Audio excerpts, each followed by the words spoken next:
Hussein, Ya Abba Abdullah, Ya Abba Abdullah, I can't believe it's over.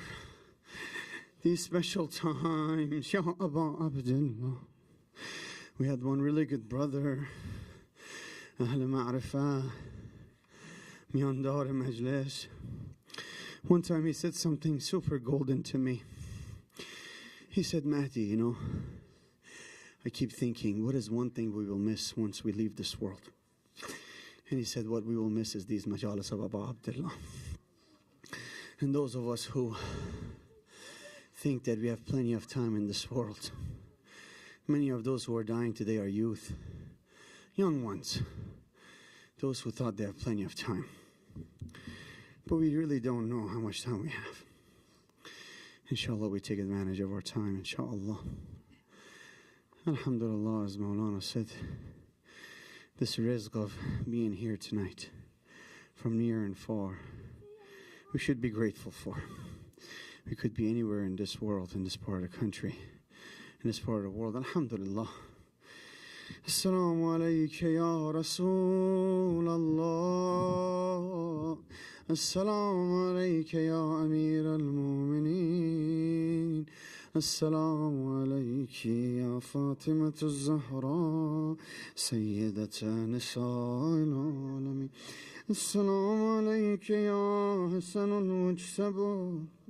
السلام عليك يا أبا عبد الله وعلى الأرواح التي حلت بفنائك عليكم مني جميعا سلام الله أبدا ما بقيت وبقي الليل والنهار ولا جعله الله آخر العهد مني لزيارتكم السلام على الحسين وعلى علي بن الحسين وعلى أولاد الحسين وعلى أصحاب.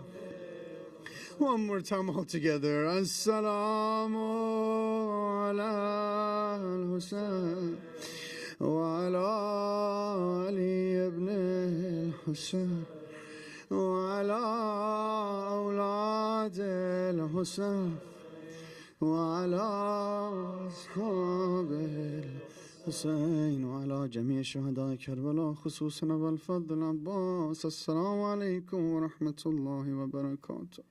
السلام عليك يا إمام علي بن الحسين زين العابدين. السلام عليك يا إمام محمد الباقر علم النبيين. السلام عليك يا إمام جعفر الصادق.